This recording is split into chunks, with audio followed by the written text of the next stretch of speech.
Alright, YouTube, hope y'all been in the gym. I need to go to the gym. But here I am talking about DFFOO. Man, what's up? The month of August is upon us with some new FRs, some lockouts, some new content.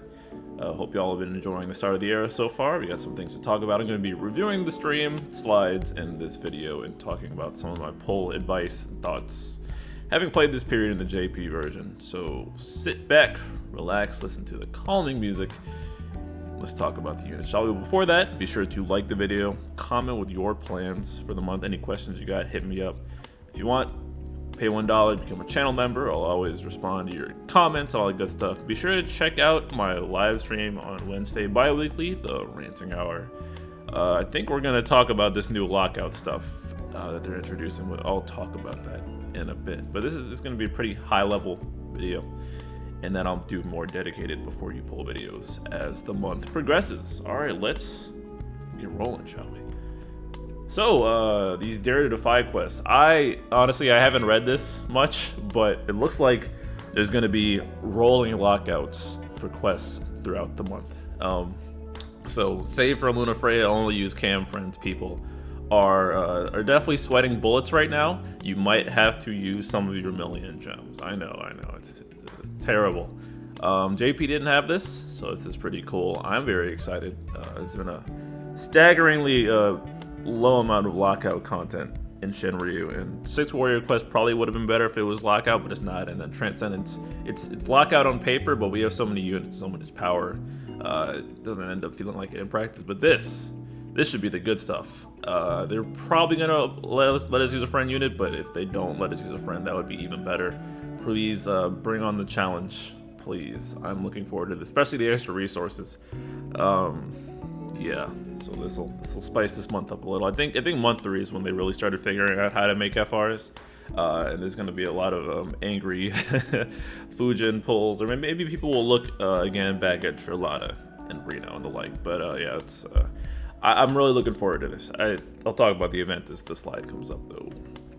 So we got Divine Odin. This fight sucks unless you cam it. If you get broken, it's death. There's no Shinryu, there's no Lufeni orb, but at least in the Shinryu. But yeah, this fight's tricky. I just cammed it, and JP and didn't look back because I was being lazy. But this fight does have mechanics, and I'm going to engage with it in GL. Well, let's talk about the units a little bit first. Gabranth, BT, aka Iskandar, aka Askeladd, aka Blackbeard. I love it. This guy's voice actor is seriously goated. I think Gabranth is a cool character, so I think I'm going to be pulling regardless. The lockouts lean me in that direction, but BT gives more HP damage up on a debuff and some protective stuff, I believe. I don't remember exactly. So he's got like a total of what, 35% HP cap, which is nice. He's a rebreaker all the time, and he protects the party, brave and HP damage reductions. His FR is a little funky. I don't think it's that great.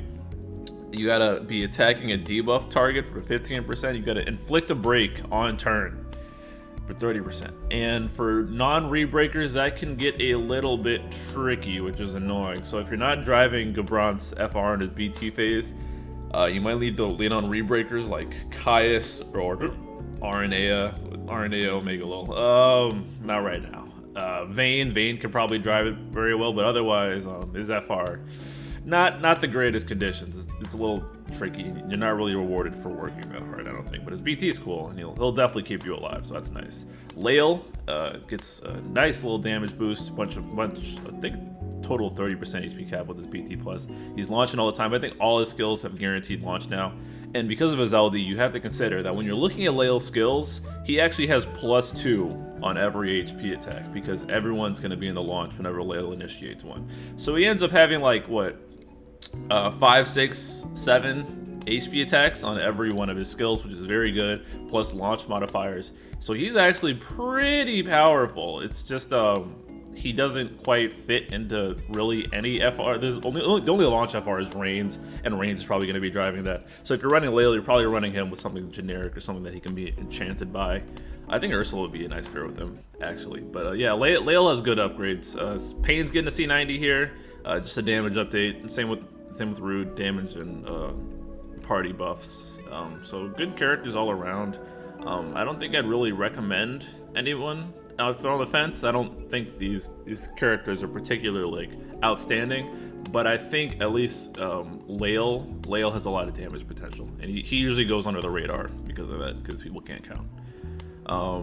Yeah, and then Steiner and Saw's getting force. I hate that they call it Force LV on the slide. It's so ugly. But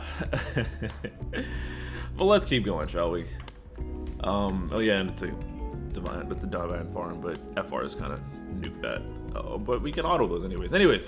Ursula getting a lost chapter. Her fight is not very interesting. It's pretty much the same thing as before. I think they don't attack that much. They just cut your brave down a lot. Freya's getting a force level, whatever. So that's nice. Freya's a great unit, great off turn. It would be great to have her force enhanced in the party. Sync is getting a rework. She's hitting harder. She got more HP damage up, and her follow-up got an extra HP attack. Oh, excuse me. Volume warning. Totskiki! And Ursula's getting a damage up rework and an aura boost too. The way Ursula's FR works is you get 20%, I believe. I think it's 50. It's 15 if the party is at least above 20% max brave on their turns, which I think is automatic because of the way Ursula's M brave floor works. I don't remember her exact numbers. And it's another 30% if the entire party is at 100% max brave. I think it's the entire party.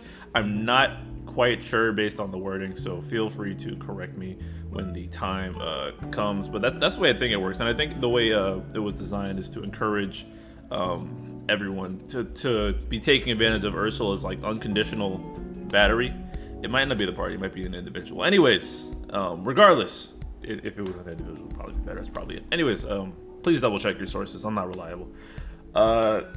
This makes Ursula a very good generic FR to pair with anybody. Just, if you want to just make sure everybody's battery refunded. So like you have Steiner or like Kais refunds or Lael refunds after launches. Or people that just battery the entire party, like off-turn tanks. I know Superb Owl on Reddit and Discord, he said he ran teams of like Karen, Ursula, and Gala for a while, just because that team's always battering each other, and you could have just really consistent time hitting those conditions because all the constant batteries. So if you're looking for like, if you got a unit that you really want to use, that you really want to enable, Ursula is one of those units to help really enable anyone. So she's cool.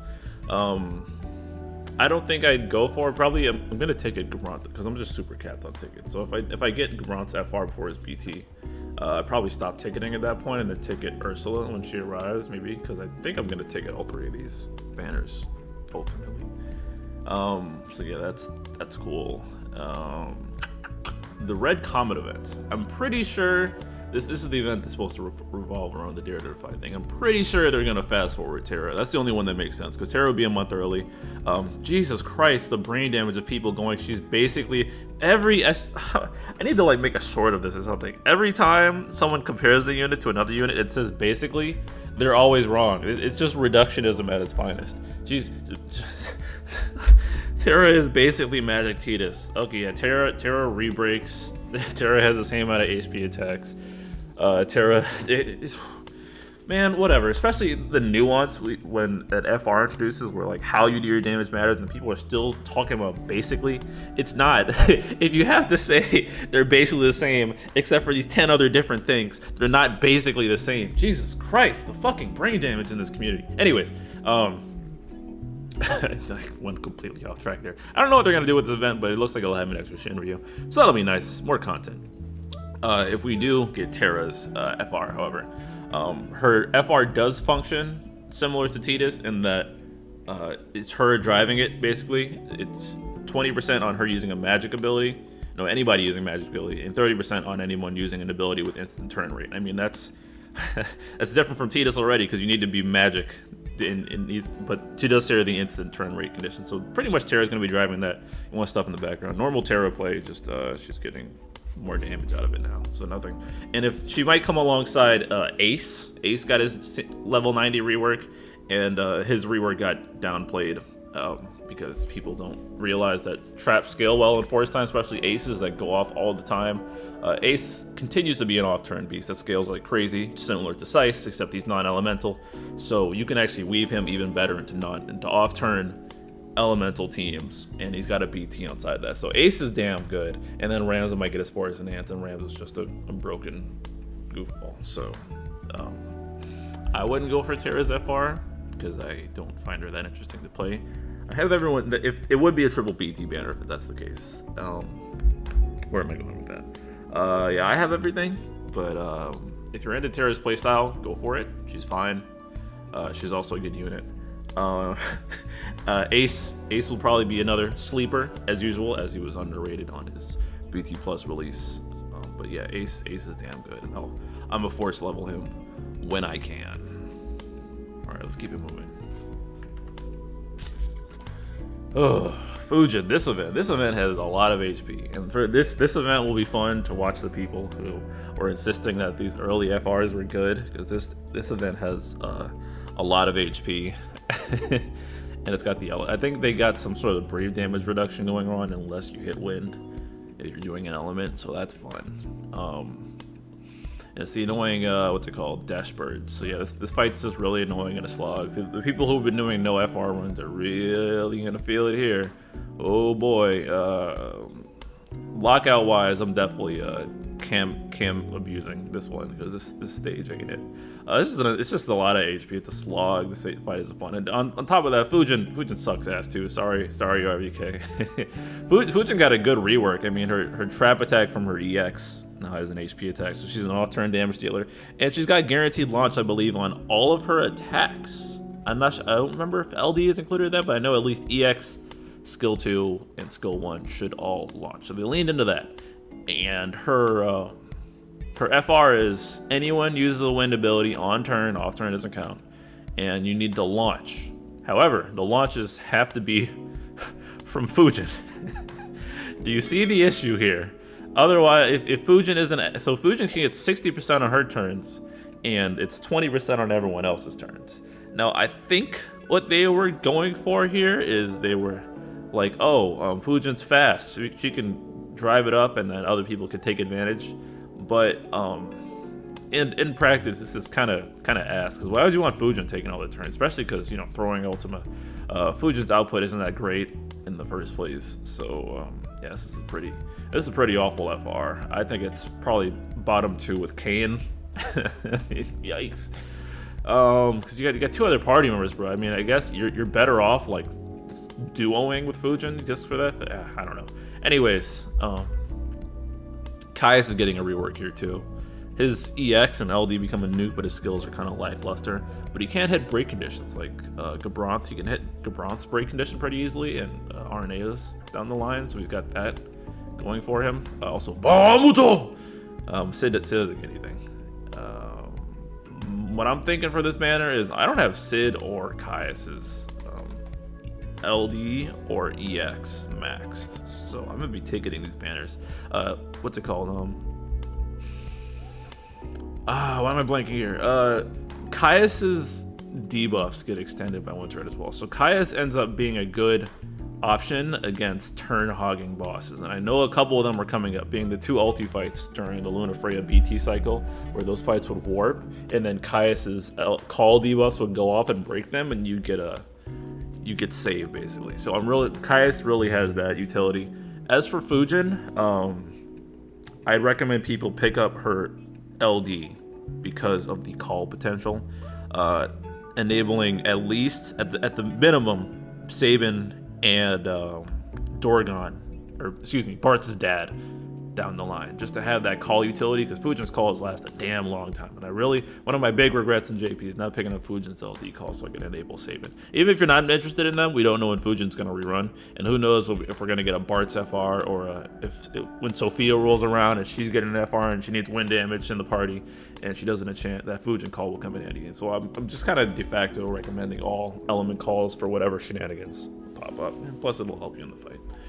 Otherwise, yeah, I'm pulling for calls, and if I don't have Gabranth BT, I'd ticket that. But I mean, other than that, no thank you. Let's keep it moving though. Then we have tier 10. If you don't have an FR by now, you need to get one because this fight's success. And the big thing about this fight is 40% and below, it recovers 1 million HP per action. So additional abilities, calls, this thing will recover 1 million HP.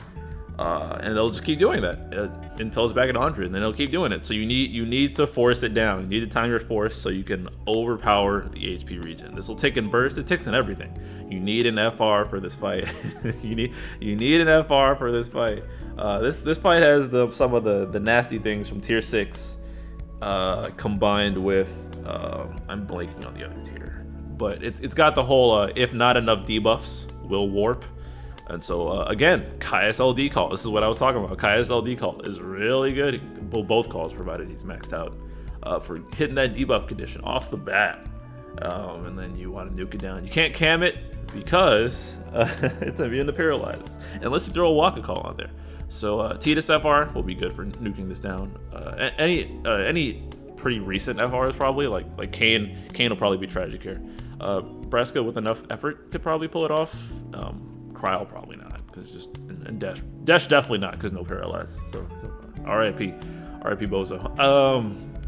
But the units, Sherlotta got a pretty minor rework, but the real gas is in her BT. It gives the Kate Sith effect, being every time. Well, it's more generic now. It's 10% Brave gain on every Brave hit. In this turn, I think Sherlotta is probably the best unit of the month, and she's going under the radar just because she's not in meta stomp showcases. But if you ask around people who will like actually play the game and don't just run meta shit all the time and think and actually understand how things work instead of unga bunga press buttons, Sherlotta can enable pretty much anything, because since it's on Brave hit, there's like a slew of like 3 months of elemental lockouts, and Sherlotta's like one of the best enablers in the game. Think of her like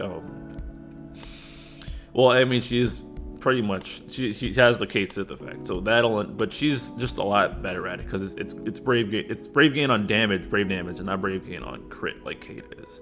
Although Kate has guaranteed crit, so I guess that doesn't matter. Regardless, Sherlotta has that on top of having a BT effect with brave gains, HP cap, all that good stuff, and she's also got the cryo thing going on where let me pull this up real quick. There's a party brave gain after every turn, so Sherlotta will keep you batteried like crazy. Let me party brave regen by 150% of Sherlotta's attack every field turn. So Sherlotta will keep you batteried like crazy, and she'll be battering you through the brave hits too. So even if your brave damage is set to 1, you're still gonna be doing damage. So yeah, great enabler, great unit. Easily, she's probably my #1 regret in skipping in JP, hands down. Throughout all these units that I skipped, Sherlotta's #1. I'm not gonna make that mistake again this time. Sherlotta's catching the grain. Well, there's other units here. There's X-Death. X-Death's got his poisons doubled in power. His poisons do not scale with FR, but his BT plus got some 30% HP cap and a big party attack up. So if you're an Eateroth degenerate, X-Death is a great buff to that, because you're not worried about how long the fight's gonna take. His own personal damage is alright too. I think X-Death ultimately there's really no excuse for his poisons not scaling with FR at this point, because at first I was like, oh, it's unconditional, it'll always happen. So they had to curb it somehow, but then Jack Garland, what's it called, 7 Dark Cecil. Well, Dark Cecil doesn't scale with force time, but they ramped his numbers up to where it doesn't matter. X-Death poisons need to be a little better. So it's not like he's like bad per se, but he also doesn't really just fit in any FR period. He's in a really weird spot. It seems like they don't know what to do with this kid because it's kind of like weird. But Afmao, Ida. So if you're interested in Nidaroth, this is a great time to maybe get interested in it. I don't know. Afmao's cool. She got aura buffs and more personal damage. She can hit brave and HP conditions. I didn't talk about Sherlotta's FR condition. So, maybe I need to script these better so I don't ramble. Sherlotta is 40% when you use a brave or HP attack, a modified one. So I've been talking about those. So those kind of characters, so Machina, for example, could hit that really well. And it's plus 20 on Sherlotta's turn when she recovers another ally's brave attack. So if you have a Paladin Cecil RS Sphere that you throw on Sherlotta or a Lilithset, and she's debuffing with her special HP, then you can hit these conditions for 60% on her turns, which is pretty nice for her BT phase. Otherwise, you can just lean on Brave HP weirdos. On the other turns, it's pretty flexible and it encourages a certain playstyle, which I think is cool. Sherlotta is a damn good unit. So if there's anyone I'd recommend to pick up, Sherlotta for sure. Can't recommend enough. All right, keep it moving though. Hopefully I can get this under a half hour. Yikes, I've been talking way too damn long. Reno, man, Reno is damn good. I am very guilty of underrating Reno at the time. I had Titus Cam brain rot at the time, and like, oh, you know, they're not rewarding us for. I hope I didn't say this on recording. I think I said something along the lines on Discord of the bosses aren't encouraging us to let the boss. They're not rewarding us for letting the bosses take turns. So why would Reno ever be good? And we're in an off-turn meta right now. Yeah, because that age like ass. Age like white woman. Jesus Christ. Man, Reno's damn good. I said Sherlotta was my biggest regret in JP, but Reno is my second biggest regret. Oh man, y'all gotta check out Sephi's channel, man. He has run Reno into the dirt. The way Reno works is if the enemy takes a turn, it's plus 20. That's the easiest condition in the world. If the enemy uses a melee attack, it's plus 30. Or no, not melee, physical. If the enemy uses a physical attack, it's plus 30. So if they don't use magic, melee or ranged, and wow, so if the enemy takes a turn to attack with something physical, 50%, just like that. It's so easy. It's so easy to do. And if on party turns, use the Thunder ability. So just throw it in a chant, call up, and let the bosses take turns. And you can get to 9, you can get the max with Reno pretty damn easily. So this lends Reno into wanting to use off-turn FRs, because you want the party to be taking as little damage as possible. So people that delay themselves, again, like Machina, Kane, and they hold an enchant call or something, and then you just keep countering, and the boss keep taking turns, and like, oh, why am I taking more damage? Man, Reno, whoa, man, Reno's really good. His personal damage is alright too, you just don't want to press his skill 1 ever, because you don't want the bosses delaying themselves because of his numb debuff, or whatever it's called. And he's got the pyramid to deny enemy taking damage. Yeah, Reno's ridiculously good. I think second best unit of the month, easy, hands down. Ashe is getting a rework, nothing to write home about, just aura buffs, and I think she gets Embrace Floor, so whatever. But you know, Ashe is an enchant call, Holy and Thunder, so hitting future conditions. Ashe held my Sabin teams together down the line, and her call can help enable Reno's FR. So I would recommend picking Ashe's LD call up, even if you're not interested in Reno's FR, just to enable any elemental FR conditions that you might encounter down the road, or force enemy force things that you need to disable. So yeah, enchant calls all the way. LSA, whatever. Reno's damn good.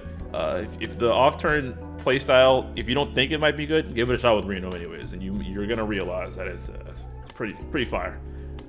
As for the fight, it's the Reno helicopter. I think it's the shell helicopters, but it's 2 of them. I don't remember what they did. I Titus cammed it, so that'll be fun to interact with. But I'll be bringing a synergy, so nice. And if it Lockout, I don't know. I'll figure that out when it comes. But yeah, hard recommend Reno if you don't get Sherlotta's BT. Oh yeah, something other else about Sherlotta. Even if you don't get her FR, she can live on with her BT. So she's kind of like Kane in that regard, but her FR is also alright too. Alright, and last of the month we have Cloud of Darkness and Setzer getting their reworks. But this co-op sucks because you need to delay them. This fight has HP gates where you just cannot do damage unless you delay them, which I wish they do more of, but they didn't. This does stop BT phase nukes unless you can really overpower them, or you just gotta time it better.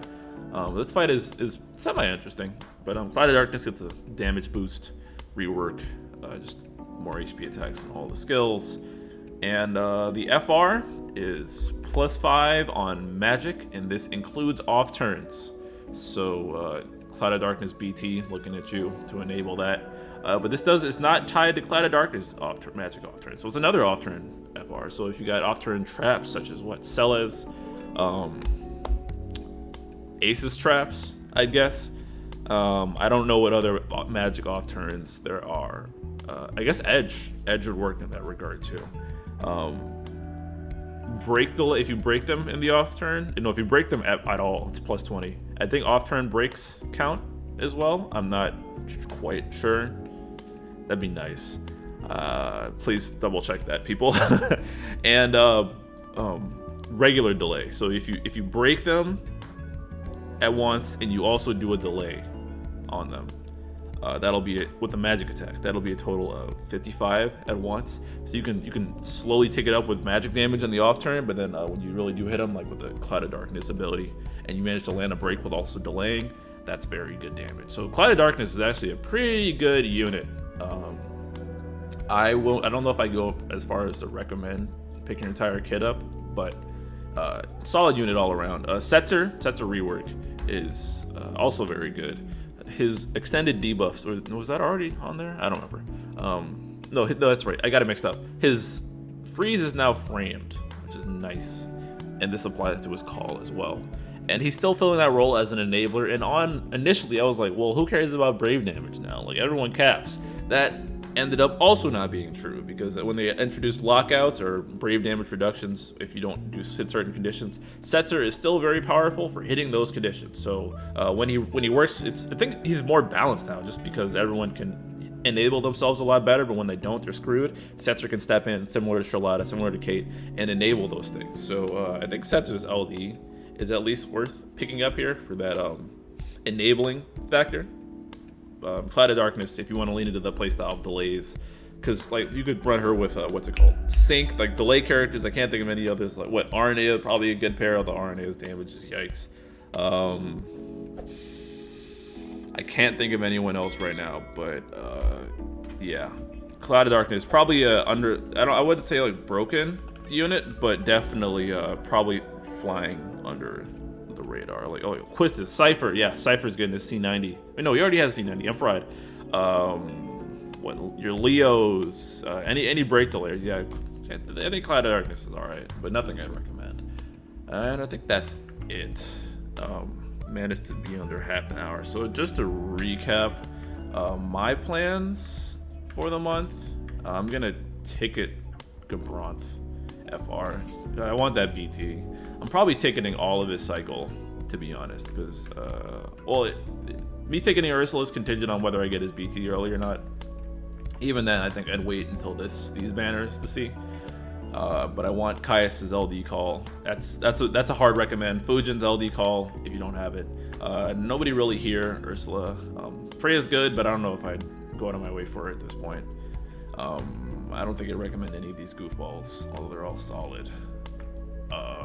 But definitely, if you're not gonna pick up anything, if you don't have Fujin's LD call and Caius's LD call, I would absolutely get those now. Sherlotta, I'd recommend her BT. She doesn't need her FR to function, but it's nice to have. But also, her BT is one of the best in the game, easily. X-Death. Lena and Irvine can hit Brave and HP conditions, so that's okay for them, but I wouldn't recommend them hard either. Yeah, Sherlotta is the big winner here. Reno, super recommend. Ash, LD call, I'd recommend. And then if you don't have Setzer's LD, I'd recommend that. Otherwise, whatever fits your playstyle, whatever units you want to use, just look at them and see how they can get enabled. But that's all I got. Hopefully this was a decent overview. Let me know what you guys think. What are your plans for the month? I kind of deviated, but I'm getting Reno, I'm getting Charlotta BTFR, and I'm probably going to try and ticket Avmau and Ida's and Irvine's LDs, because I just don't have either of them, and I have way too many tickets. And I think I got everything else. Yeah, I have everything on these banners. All right, yeah, so let me know what you guys think. I'll catch you guys later. Have a good one. Peace.